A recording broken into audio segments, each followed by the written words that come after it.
اهدنا الصراط المستقيم. Assalamualaikum warahmatullahi wabarakatuh. Alhamdulillah, alhamdulillah nahmaduhu wa nasta'inuhu wa nastaghfiruh wa na'udzu billahi min shururi anfusina wa min sayyiati a'malina. May yahdihillahu fala mudilla lahu wa may yudlilhu fala hadiya lahu. Asyhadu an la ilaha illallah wahdahu la syarika lah wa asyhadu anna Muhammadan abduhu wa rasuluh sallallahu alaihi wa ala alihi wa sahbihi wa man tabi'ahum bi ihsanin ila yaumiddin wa sallama tasliman katsira, amma ba'd. Ma'asyiral muslimin wal muslimat, hadirin wal hadirat, Bapak Ibu, saudara-saudari jamaah salat maghrib yang dirahmati dan dimuliakan oleh Allah. Alhamdulillah, alhamdulillahi bi ni'matihi tatimmus shalihat. Segala puji hanya bagi Allah yang dengan nikmat-nikmatnya tertunai segala amal-amal kebajikan. Salawat dan salam semoga terhatur limpahkan kepada junjungan kita Nabi Agung, Nabi besar Muhammad sallallahu alaihi wasallam, kepada keluarga dan para sahabat serta orang-orang yang senantiasa meniti jalannya hingga hari kiamat. Para hadirin jamaah salat maghrib yang berbahagia, dalam rangka mengamalkan sabda Nabi sallallahu alaihi wasallam, la yashkurullaha man la yashkurun nas. Tidak bersyukur kepada Allah orang yang tidak berterima kasih kepada manusia. Maka saya ucap syukur dan terima kasih kepada bapak-bapak sekalian, wabil khusus kepada segenap DKM masjid yang mulia ini yang telah memberikan kesempatan izin kepada kami untuk berbicara, menyampaikan sepatah dua patah kata sebagai nasihat bagi diri kami pribadi dan juga bagi seluruh jamaah sekalian. Semoga kegiatan kita ini diberkahi oleh Allah Subhanahu wa taala dan semoga kita semuanya mendapatkan keutamaan sebagai hamba-hamba yang dicintai oleh Allah Subhanahu wa taala. Disebutkan dalam hadis Abu Hurairah riwayat Imam Muslim, Nabi sallallahu alaihi wasallam bercerita, anna rajulan zara akhan lahu fi qaryatin ukhra, bahwa ada seseorang yang pernah menziarahi, mengunjungi saudara-saudaranya di suatu kampung. Maka fa arsadallahu ala madrajatihi malakan, Allah utus kepadanya malaikat untuk menanyai urusannya. Maka malaikat itu berkata, aina turid, wahai fulan, kamu hendak pergi kemana? Maka orang ini mengatakan, uridu akhan lahu fi hadhil qaryah, aku ingin mengunjungi saudaraku yang berada di kampung ini. Maka malaikat pun bertanya kepadanya, hal laka alaihi min ni'matin tarubbuha, apakah ada sesuatu yang bisa menguntungkan dirimu dari perkara dunia jikalau kamu mengunjungi saudaramu itu? Maka orang itu mengatakan, la walakinni ahbabtuhu fillah, tidak ada, akan tetapi aku mengunjungi dia karena semata aku cinta dia karena Allah Subhanahu wa taala. Maka malaikat itu mengatakan, inni rasulullahi ilaika, ketahuilah sesungguhnya aku adalah utusan Allah Subhanahu wa taala yang diutus kepadamu, bi annallaha qad ahabbaka kama ahbabtahu fi, untuk mengabarkan kepadamu bahwa Allah cinta kepadamu sebagaimana kamu cinta kepada saudaramu itu. Maka hadirin yang dirahmati oleh Allah, semoga yang melandasi perjumpaan kita pada malam hari ini semuanya didasari karena cinta kepada Allah Subhanahu wa taala. Karena seorang muslim, seorang mukmin dimanapun dia berada, maka dia bersaudara. Innamal mu'minuna ikhwatun. Sesungguhnya orang-orang yang beriman itu bersaudara. Para hadirin yang dirahmati dan dimuliakan oleh Allah, terlebih lagi dalam sebuah hadits qudsi, Nabi sallallahu alaihi wasallam bersabda, Allah Subhanahu wa taala berfirman, wajabat mahabbati lil mutazawirina fiyya wal mutahabina fiyya wal mutajalisina fiyya. Kata Allah Subhanahu wa taala, telah pasti kecintaanku kepada mereka yang saling cinta mencintai karena aku, saling ziarah menziarahi karena aku, dan saling bermajelis juga karena aku. Wajib kecintaan diriku kepada orang tersebut. Maka jamaah sekalian yang dirahmati oleh Allah, kita memohon kepada Allah Subhanahu wa taala sebagaimana kita mengaku cinta kepadanya, semoga Allah Subhanahu wa taala pun mencintai kita, pun menurunkan berkahnya kepada kita, serta memberikan naungan rahmatnya kepada kita semuanya. Amin ya rabbal alamin. Para hadirin jamaah salat maghrib yang berbahagia, pada kesempatan malam hari ini kami ingin menyampaikan satu hadis yang bersumber dari sahabat Abu Hurairah radhiyallahu anhu, Abdurrahman bin Sakhar Ad-Dausi, yang mana hadis ini diriwayatkan oleh Imam Al-Bukhari. Hadis yang sangat agung, yang bisa kita jadikan sebagai pedoman dalam kita menjalani agama ini, dalam kita berpegang teguh dengan agama ini. Nabi sallallahu alaihi wasallam bersabda, "Innad dina yusrun." Sesungguhnya agama ini adalah mudah. Wala yushaddad dina ahadun illa ghalabah. Dan tidaklah seseorang bersikap keras, ekstrim dalam beragama, melainkan dia akan terkalahkan. Fasaddidu wa qaribu. Maka daripada itu, bersikap luruslah kalian dan mendekatlah kalian. Wa abshiru, dan berilah kabar gembira. Wasta'inu bil ghadwati war rauhah wa syai'un minad duljah. Kemudian hendaknya kalian minta pertolongan kepada Allah di waktu pagi, di waktu sore, dan sedikit di waktu malam. Para hadirin yang dirahmati dan dimuliakan oleh Allah, kalaulah kita memperhatikan hadits yang mulia ini, maka sungguh di dalamnya terdapat banyak pelajaran, terdapat banyak hikmah yang sangat patut untuk kita ambil pelajaran darinya dan kita petik sebagai bekal kita dalam menjalani hidup ini. Para hadirin yang dirahmati dan dimuliakan oleh Allah, Nabi sallallahu alaihi wasallam menggambarkan bahwa Islam adalah agama yang mudah. Innad dina yusrun. Sesungguhnya agama ini mudah, kata Nabi sallallahu alaihi wasallam. Allah Subhanahu wa taala yang menetapkan hal tersebut, dan Allah jadikan Islam sebagai agama yang mudah. Dan ini juga dipertegas oleh Allah Subhanahu wa taala di dalam Al-Qur'an. Wa laqad yassarnal Qur'ana lidzikri fahal mim muddakir.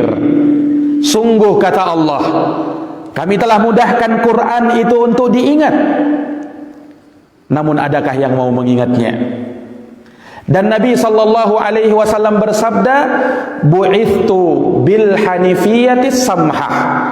Aku diutus oleh Allah Subhanahu wa taala dengan membawa agama yang lurus di atas tauhid, as-samhah, agama yang penuh dengan kemurahan, agama yang penuh dengan kemudahan.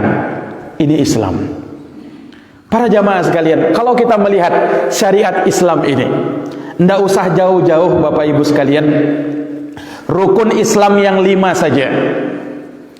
Yang pertama, mengucap 2 kalimat syahadat. Asyhadu an la ilaha illallah wa asyhadu anna Muhammadar Rasulullah.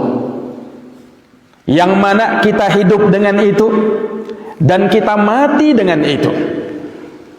Inilah kalimatul syahadah, inilah kalimatul Islam, inilah kalimatul taqwa. Itulah kalimat yang akan menjadi penyelamat kita nanti pada hari kiamat. Nabi SAW menjadikan tanda husnul khatimah tatkala seseorang itu meninggal dunia, dan di antara ciri dia mendapatkan husnul khatimah yaitu tatkala dia sempat mengucap la ilaha illallah sebelum dia meninggal. Karena Nabi SAW bersabda, "Man kana akhiru kalamihi la ilaha illallah dakhalal jannah." Barang siapa yang akhir ucapannya adalah kalimat la ilaha illallah, maka aku jamin pasti dia akan masuk surga. Ini jamaah sekalian yang dirahmati oleh Allah. Tapi tidak semua orang diberi taufik oleh Allah untuk menutup kehidupannya dengan kalimat la ilaha illallah. Mungkin sekarang kita lancar mengucapkannya, mungkin sekarang mudah lisan kita mengeluarkannya, tapi tatkala sakaratul maut datang, tidak semudah dengan apa yang kita pikirkan. Hanya orang-orang yang diberikan taufik oleh Allah Subhanahu wa ta'ala, yang di masa hidupnya dia beramal, yang semasa hidupnya dia rajin ke masjid, dialah yang diberi taufik oleh Allah Subhanahu wa ta'ala untuk mampu mengucapkan kalimat yang mulia itu, la ilaha illallah. Ini syahadat pertama. Syahadat kedua, persaksian kita Muhammadar Rasulullah, bahwa Nabi Muhammad SAW adalah utusan Allah Subhanahu wa ta'ala, yang mana konsekuensinya 4 kata para ulama. Ta'atuhu fima amar, kita taati segala yang beliau perintahkan. Wajtinabu manaha anhu wa zajar, kita hindari, kita jauhi semua yang beliau larang. Wa tasdiquhu fima akhbar, yang ketiga kita benarkan semua yang beliau sampaikan. Wa alla yu'badallahu illa bima syara, yang keempat kita tidak boleh beribadah kepada Allah kecuali sesuai dengan syariat dan tuntunan beliau. Nah, ini jamaah sekalian, makanya dengan hal tersebut ya, tanpa taat dan mengikuti jalan Rasulullah SAW, jangan harap ada surga. Jamaah yang dirahmati oleh Allah, umat Islam kata Nabi pasti masuk surga. Kullu ummati yadkhulunal jannata, semua dari umatku kata Rasulullah pasti dia akan masuk surga, illa man aba, kecuali yang memang tidak mau masuk surga. Para sahabat pun bertanya, ya Rasulullah, masa ada yang tidak mau masuk surga? Kita semua mau masuk surga, bagaimana bisa ada yang tidak mau masuk surga? Rasulullah SAW bersabda, man ata'ani dakhalal jannah wa man asani faqad aba. Singkatnya, siapa yang taat kepadaku maka dialah yang mau masuk surga, dan siapa yang durhaka kepadaku maka dia enggan untuk masuk surga Allah Subhanahu wa ta'ala. Rasul perintahkan untuk jaga salat 5 waktu, dia tidak jaga, berarti dia enggan mau masuk surga. Rasul perintahkan untuk berbakti kepada kedua orang tua, tapi dia malah durhaka kepada kedua orang tuanya, berarti dia enggan untuk masuk surga. Rasul perintahkan untuk nyambung tali silaturahim, dia malah memutuskannya, berarti enggan untuk masuk surga. Rasul perintahkan untuk tinggalkan makan harta riba, dia malah memakannya, maka ini enggan untuk masuk surga. Semua umatku kata Nabi akan masuk surga kecuali mereka yang tidak mau memang masuk surga Allah Subhanahu wa ta'ala. Perhatikan jamaah sekalian, ini 2 kalimat syahadat yang dengannya seseorang Islam, yang dengannya seseorang itu beriman, dan dia dimudahkan oleh Allah Subhanahu wa ta'ala. Siapa yang masuk ke dalam agama ini cukup dia mengucapkan 2 kalimat syahadat, masuk Islam. Kemudian perhatikan rukun Islam yang kedua, salat. Allah Subhanahu wa taala mudahkan syariat ini. Yang tadinya Allah Subhanahu wa taala tuntunkan, syariatkan 50 kali salat dalam sehari dan semalam. Jadi pertama Pak, Nabi menerima wahyu dari Allah Subhanahu wa taala dalam peristiwa Isra dan Mi'raj. Naik ke atas langit, Nabi sallallahu alaihi wasallam menerima perintah salat. Yang Allah perintahkan bukan 5 kali salat, tapi 50 kali salat. Turun Nabi sallallahu alaihi wasallam membawa perintah itu, ketemu Nabi Musa alaihi salam. Nabi Musa menasihati Nabi kita, umatmu ndak akan sanggup. Aku sudah punya pengalaman dengan Bani Israel. Umatmu tidak akan sanggup. Minta keringanan kepada Allah Subhanahu wa taala. Akhirnya Nabi naik, dipangkas oleh Allah Subhanahu wa taala setengahnya. Nabi turun, ketemu lagi dengan Nabi Musa. Umatmu tidak sanggup. Balik lagi Nabi SAW. Dan terus Allah Subhanahu wa taala ringankan sampai 5 kali solat dalam sehari dan semalam. Nah, itulah yang kita jalankan, itulah yang Allah Subhanahu wa taala tetapkan. Dan 5 kali solat yang kita jalankan nilainya sama dengan 50 kali solat. Karena itulah asal solat itu. Nah Pak, coba bayangkan kalau misalnya solat yang Allah Subhanahu wa taala wajibkan dalam sehari dan semalam 50 kali solat. Nah, jangankan 50, yang 5 saja masih banyak yang melalaikannya.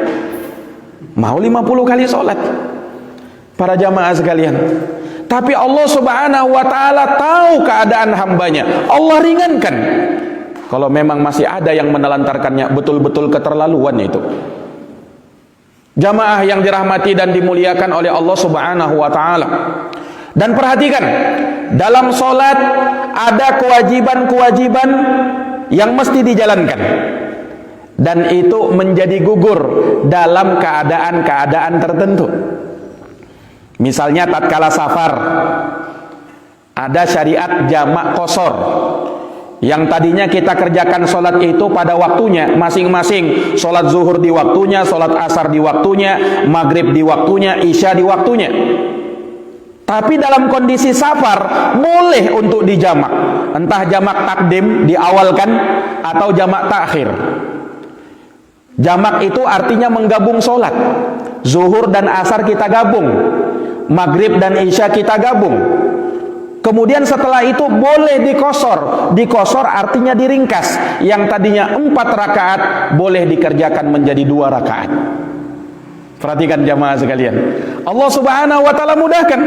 Allah tahu memang kalau dalam kondisi safar memang orang dalam keadaan letih. Sebab Nabi mengatakan as-safaru qit'atun minal adab. Safar itu separuhnya azab. Orang sibuk meninggalkan, kadang tidurnya tidak karuan, makannya juga demikian. Dia dalam keadaan kesulitan. Naam. Maka Allah Subhanahu wa taala ringankan salat itu. Demikian pula orang yang sedang sakit, Allah Subhanahu wa taala ringankan pensyariatannya. Kalau tidak mampu berdiri, salat dalam keadaan duduk.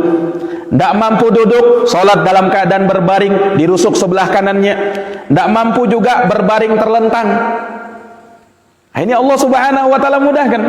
Dalam hadis Imran bin Husain, tatkala Imran bin Husain datang kepada Nabi mengadukan sakit bawasir yang beliau derita, maka Nabi SAW bersabda, "Sholli qa'iman."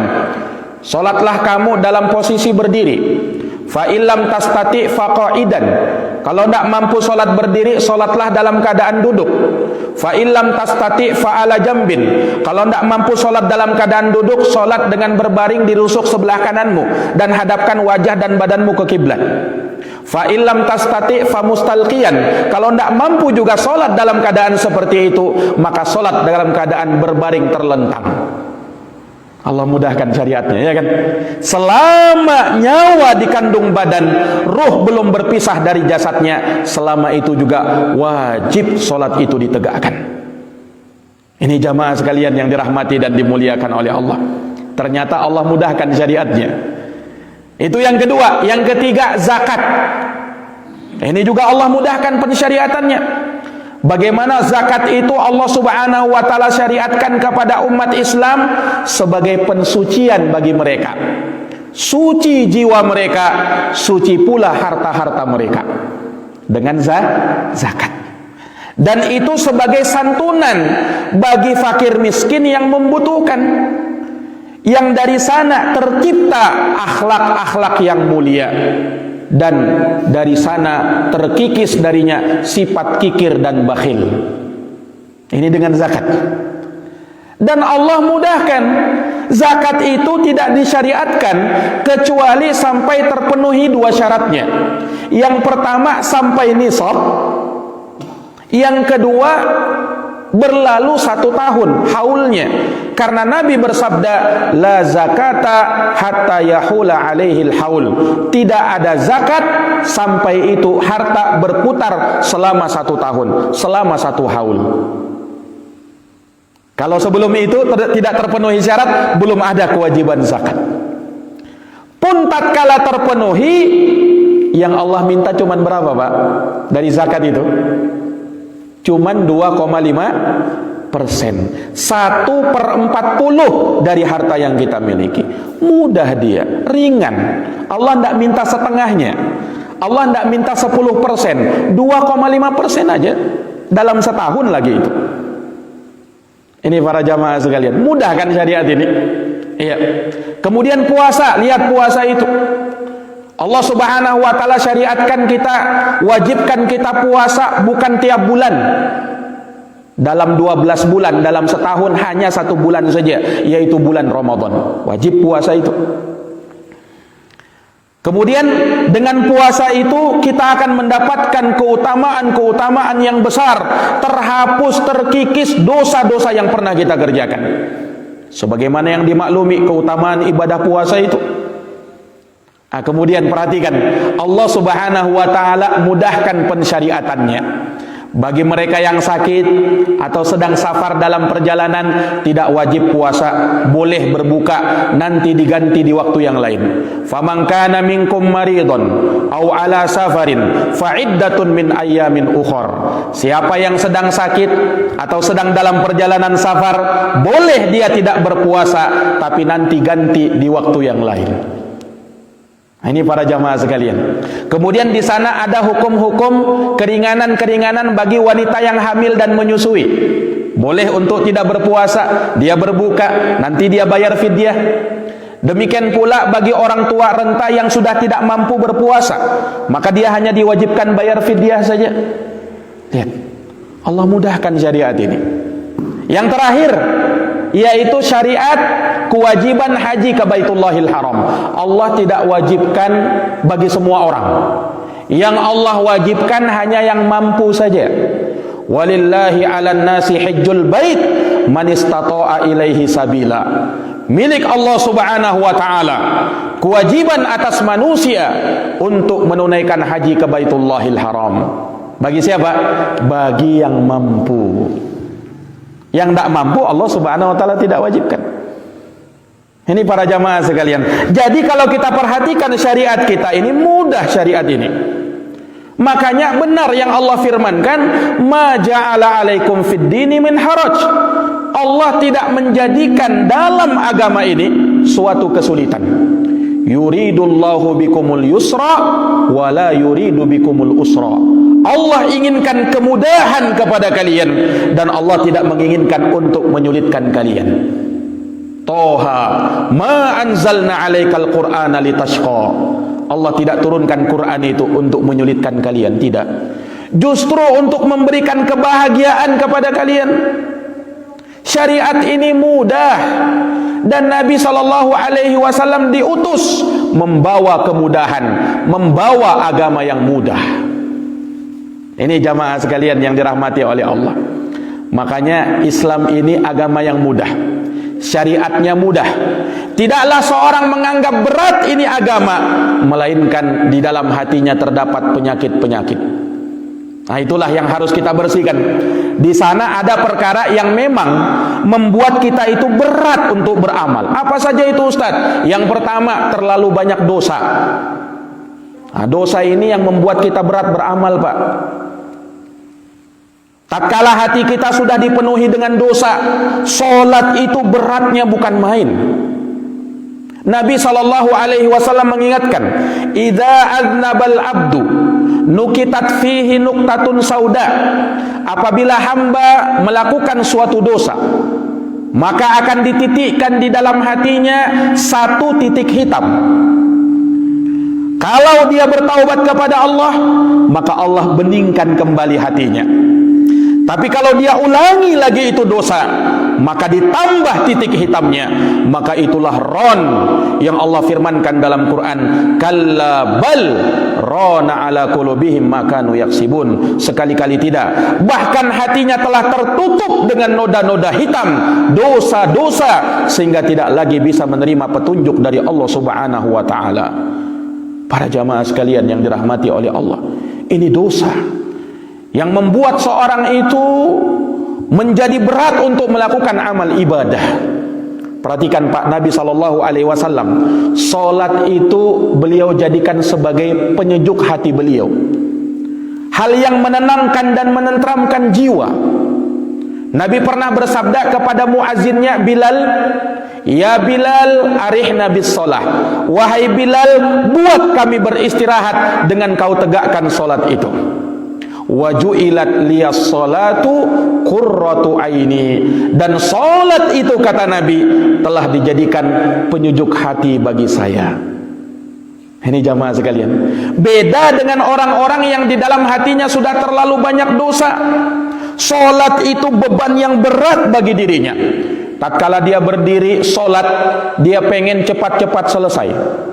Kalau imamnya terlalu lama bacaannya, maka dia berdiri seakan-akan berdiri di atas bara api. Ini imam terlalu lama sekali bacaannya. Nah, karena apa? Karena dia belum bisa merasakan kelezatan itu ibadah. Kalau dia rasakan kelezatan itu beribadah, maka dia akan rindu dan senantiasa rindu untuk berdiri mengerjakan dan menegakkan salat kepada Allah Subhanahu wa taala. Tapi kalau dalam hatinya sudah terlalu banyak dosa, kemunafikan. Lihat Pak, Nabi SAW menyebutkan bagaimana solatnya orang munafikin itu. Orang munafik juga solat, tapi solatnya bagaimana solatnya? Wa idza qamu ila sholati qamu kusala. Kalau mereka berdiri untuk solat, maka solat dengan sangat malasnya. Ini solatnya orang-orang munafikin. Mereka sengaja menunggu solat itu di akhir waktu. Kalau sudah mau selesai waktunya, cepat-cepat dia solat. Kata Nabi, fanaqara naqratul ghurab, maka dia mematuk seperti patukan burung gagak, karena saking cepatnya solatnya. Ya, tidak ada tumak ninah lagi. Nah itu solatnya orang-orang munafikin. Kita solat ini butuh khusyuk, butuh ketenangan, bukan mau lomba balap. Ada sebagian orang sholat, masya Allah, ya. Nah, di antara rukunnya sholat adalah tumakninah, tenang di dalam sholat. Ini kalau Allahu Akbar, Allahu Akbar, Allahu Akbar, Allahu Akbar, ya kayak mau balapan aja ini. Nah, bukan seperti itu sholat itu, Pak. Kita butuh ketenangan, kita butuh khusyuk di dalam sholat.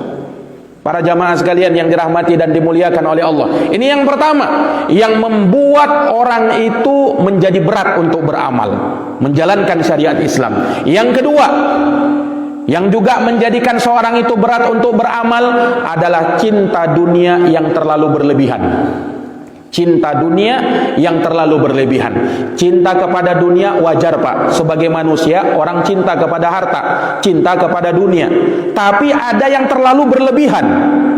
Nah ini bahaya ini.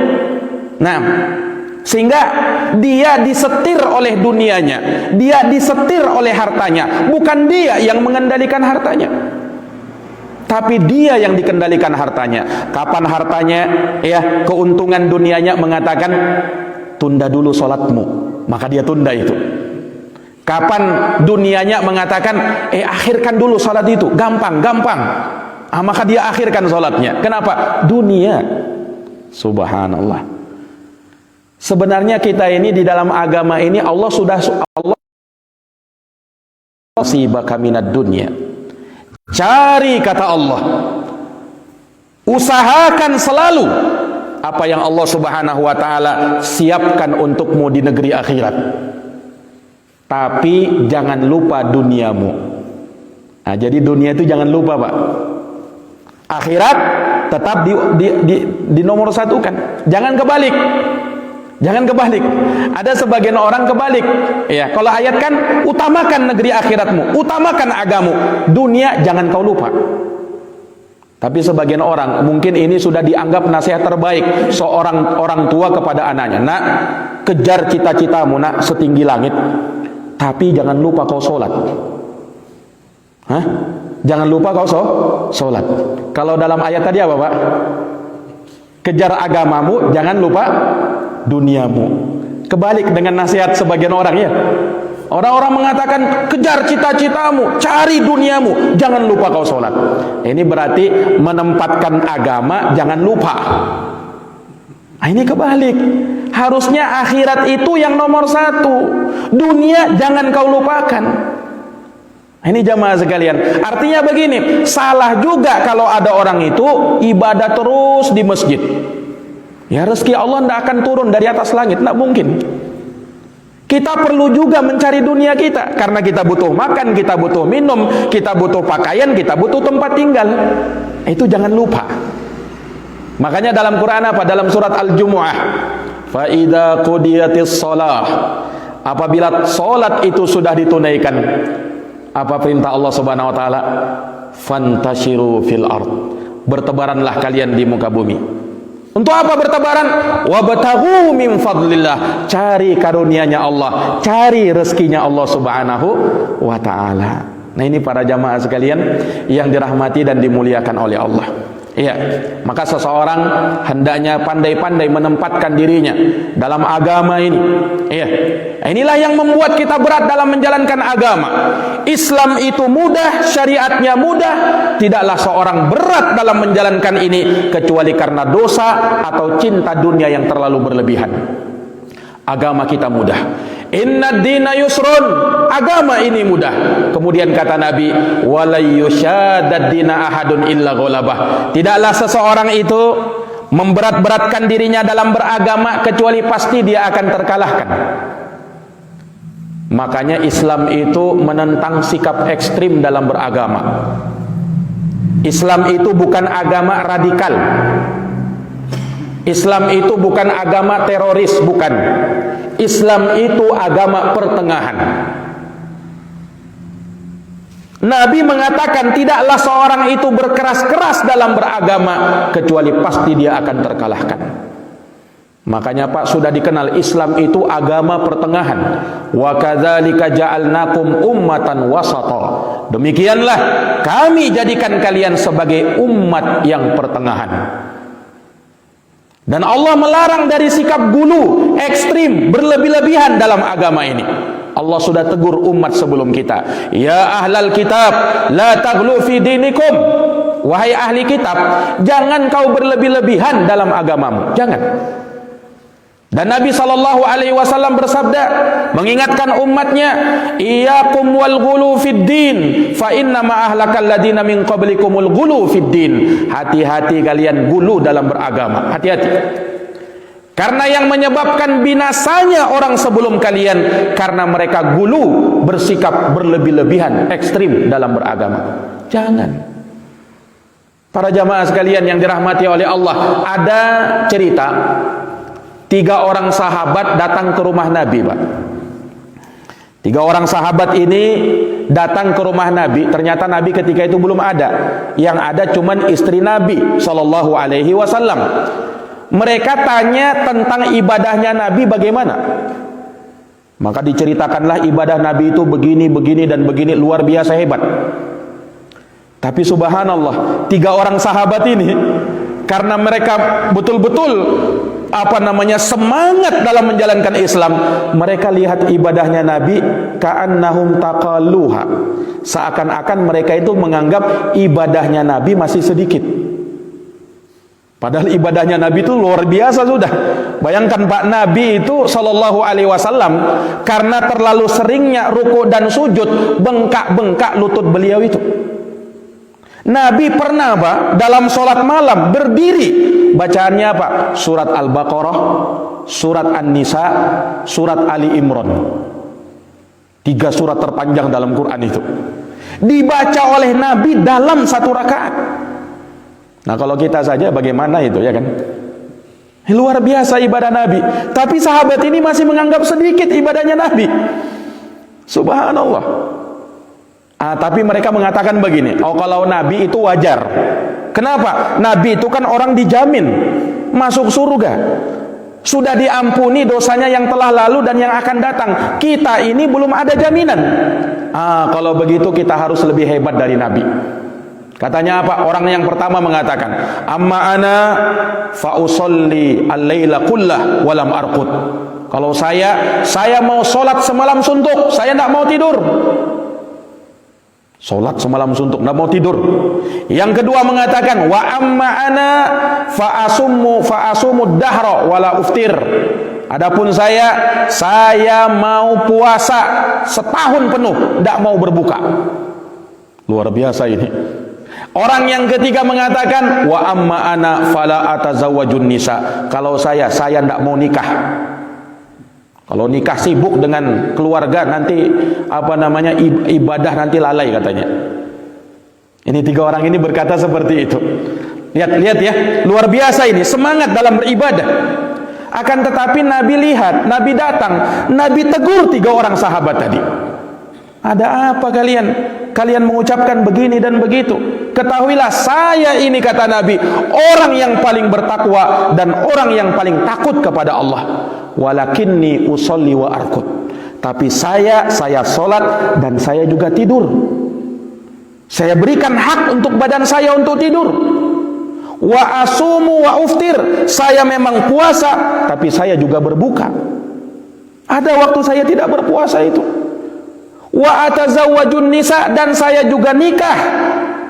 Faman raghiba an sunnati falaisa minni. Siapa yang tidak suka dengan sunnahku, maka dia bukan dari golonganku, kata Nabi.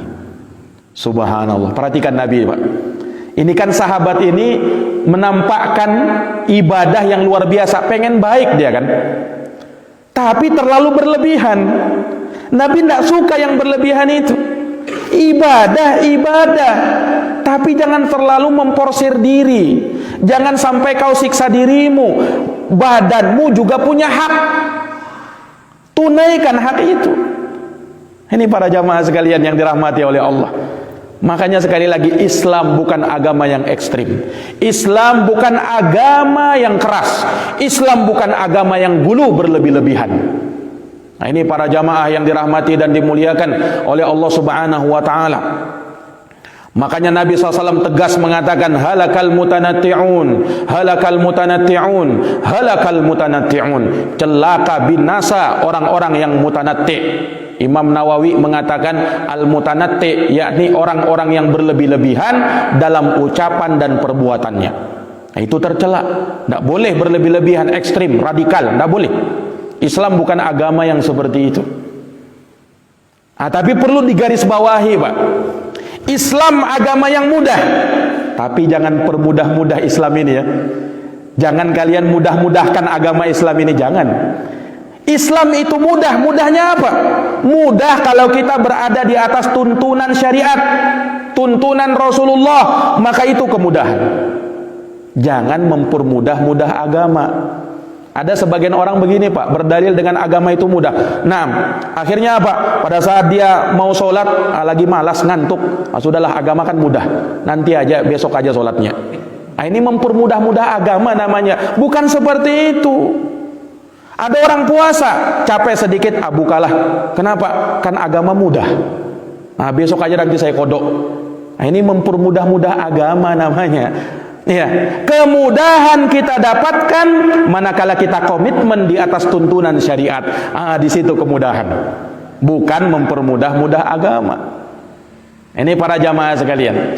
Kemudian Islam menentang sikap ekstrim, sikap berlebih-lebihan.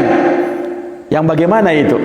Yang berlebih-lebihan itu yang keluar dari tuntunan agama, yang keluar dari tuntunan syariat.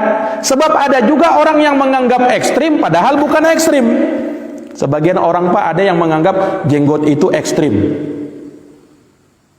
Orang yang berjenggot itu apa katanya? Ekstrim. Nah, ini tidak seperti ini. Atau misalnya perempuan yang memakai hijab syar'i bercadar misalnya, oh ini ekstrim, radikal. Nah, tuntunannya jelas. Tidak boleh dikatakan ekstrim yang seperti itu. Yang ekstrim itu sekali lagi yang keluar dari tuntunan syariat, bukan yang berada di atas tuntunan syariat. Nah, ini perlu kita ambil garis lurus dulu, Pak. Karena sebagian orang ada yang menganggap ekstrim-ekstrim tapi syariat Islam dikatakannya ekstrim. Nah, itu bukan. Syariat Islam, syariat Islam. Dia bukan syariat yang ekstrim. Yang ekstrim itu manakala sudah keluar dari tuntunan syariat.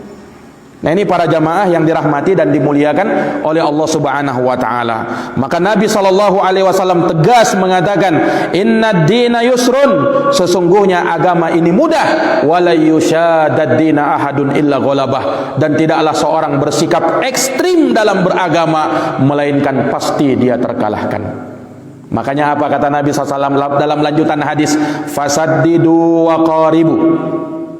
Maka hendaknya kalian bersikap lurus di atas tuntunan ini.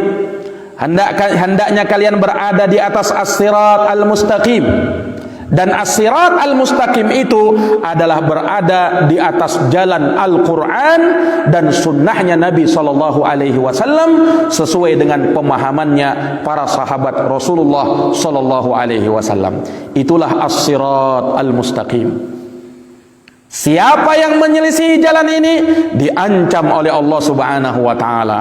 Wa may yushaqiqir rasula. Siapa yang nentang Rasul min ba'di ma tabayyana lahul huda, padahal sudah jelas petunjuk kepadanya, wa yattabi' ghaira sabilil mu'minin, dan dia ikut selain jalannya orang-orang yang beriman, ancamannya 3. Nuwallihi ma tawalla.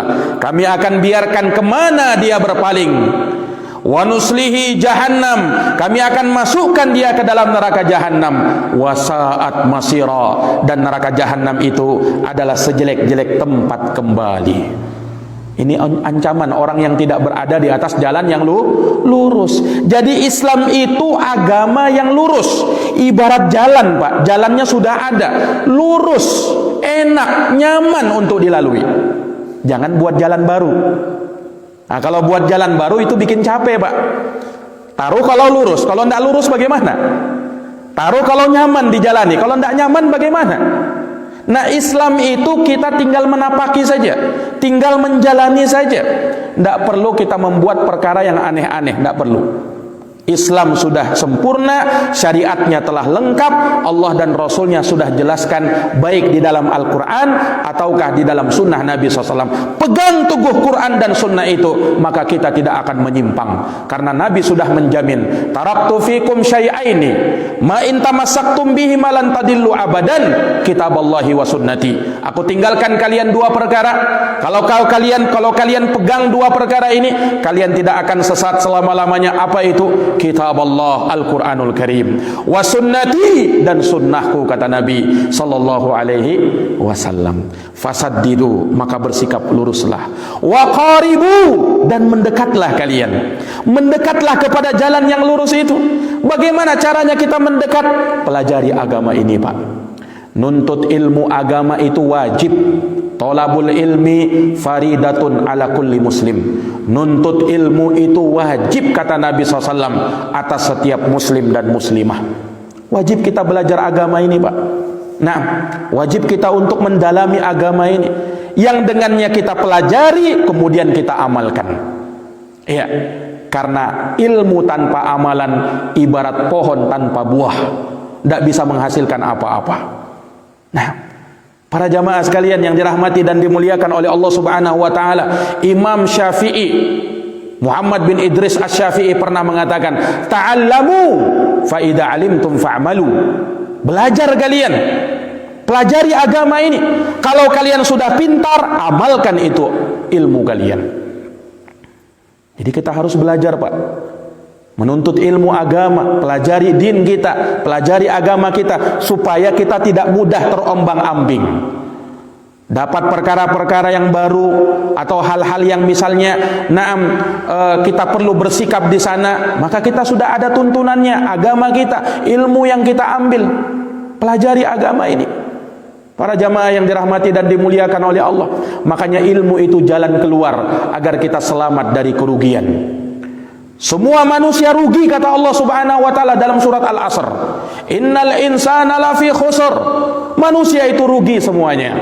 Illa kecuali, diperkecualikan 4 golongan. Siapa mereka? Yang berilmu, beramal, berdakwah, bersabar di atasnya. Illal ladzina amanu wa amilus solihat wa tawasaw bil haq wa tawasaw bis sabr. Singkatnya 4 tadi. Ilmu, amal, dakwah, sabar. Setelah berilmu, beramal. Cukup amalnya, dakwah. Kemudian apa? Sabar di atas ilmu, sabar di atas amal, sabar dalam berdakwah. Kalau seorang sudah menjalani yang seperti ini, maka tidak ada lagi kerugian yang akan menghampiri dirinya. Wa qaribu, maka mendekatlah kalian dengan belajar agama. Wa abshiru, dan berilah kabar gembira. Islam itu memberi kabar gembira. Nabi mengutus 2 orang sahabatnya ke negeri Yaman. Nabi bekali dan Nabi berpesan kepadanya, yassira wa la tu'assira. Permudahlah, jangan kalian mempersulit orang. Wabasyira wala tunaffira. Beri kabar gembira, jangan kalian buat orang lari. Agama itu menyenangkan. Jangan membuat agama ini seolah-olah mengerikan. Agama ini seolah-olah memberatkan. Jangan. Gambarkan betapa indahnya Islam itu. Betapa indahnya agama ini. Betapa mudahnya agama ini. Gambarkan seperti itu agar manusia tertarik kepada Islam. Perhatikan Pak, dulu Nabi SAW berdakwah. Nah, Nabi mengajak manusia kepada Islam. Manusia banyak tertarik kepada Islam. Melihat apa? Melihat akhlaknya Nabi SAW yang begitu indah. Subhanallah. Ini Rasulullah SAW. Kemudian yang terakhir, Nabi SAW juga mengingatkan, wasta'inu, kata Nabi SAW. Hendaknya kalian minta pertolongan kepada Allah bil ghadwati war rauhah, di waktu pagi dan di waktu petang, wa syai'un minad duljah, dan sedikit di waktu malam. Minta pertolongan kepada Allah ini adalah kemestian. Seorang tidak boleh mengandalkan dirinya sendiri, tidak boleh. Karena biar bagaimanapun kuatnya badannya, biar bagaimanapun cerdasnya otaknya, pasti dia akan butuh kepada Allah Subhanahu wa taala. Sebab la haula wala quwata illa billah. Tidak ada daya dan kekuatan kecuali hanya milik Allah Subhanahu wa taala. Kita bisa beribadah pada malam hari ini. Kita bisa melangkahkan kaki kita pada malam hari ini ke masjid. Dan kita bisa mendengarkan majelis ilmu seperti ini. Semuanya dengan taufik dari Allah Subhanahu wa taala. Ya, maka di dalam keseharian kita jangan lupa senantiasa berdoa dan bermohon kepada Allah. Kita butuh kepada Allah Subhanahu wa taala. Para jamaah yang dirahmati dan dimuliakan oleh Allah, makanya senantiasa Allah Subhanahu wa taala mengingatkan agar kita bermohon kepada Allah. Jangan lupa untuk kita bermohon kepada Allah. Angkat kedua tangan kita, mohon apa yang kita inginkan kepada Dia. Karena kita tidak bisa mengandalkan diri kita sendiri. Kita butuh kepadanya. Kemudian perhatikan, gunakan di waktu pagi dan di waktu sore. Karena ini memang waktu yang utama Pak, untuk kita beribadah kepada Allah. Makanya perhatikan bagaimana kita ini mulai awal hari kita dengan ibadah, dan kita tutup dengan ibadah. Ya kan? Kita tutup dengan ibadah. Di pagi hari kita sudah mulai dengan ibadah. Ada sholat subuh. Terus hal tersebut terus berjalan. Nah, sampai kita tutup hidup kita juga dengan ibadah kepada Allah. Makanya di sana ada zikir pagi, ada zikir sore. Dan di waktu malam, pergunakan waktu malam untuk beribadah kepada Allah, terutama di sepertiga malam terakhir. Karena Allah turun ke langit dunia pada waktu itu, kemudian berfirman, siapa yang berdoa aku akan kabulkan, siapa yang minta aku beri, dan siapa yang mohon ampun aku akan ampuni dosa-dosanya. Para jamaah sekalian yang dirahmati dan dimuliakan oleh Allah, demikian mungkin kajian singkat dari kami. Semoga bermanfaat bermanfaat dan semoga bisa menambah ilmu kita semuanya. Semoga kita bisa amalkan tentu saja. Dan sekali lagi kami ucap jazakumullahu khairan kepada segenap pengurus masjid. Semoga Allah Subhanahu wa taala membalas apa yang kita lakukan di tempat yang mulia ini dan semua yang menjadi sebab terselenggaranya kegiatan yang baik ini. Kita bermohon kepada Allah Subhanahu wa taala, semoga Allah senantiasa memberkahi kita, semoga Allah senantiasa memberi istiqomah di dalam hidup kita, dan semoga Allah Subhanahu wa taala senantiasa memberi taufik dan hidayahnya kepada kita semuanya. Kita tutup bersama dengan doa kafaratul majlis. Subhanakallahumma wa bihamdika asyhadu an la ilaha illa anta astaghfiruka wa atubu ilaik. Subhana rabbika rabbil izzati amma yasifun wa salamun alal mursalin walhamdulillahi rabbil alamin. Wassalamu alaikum warahmatullahi wabarakatuh.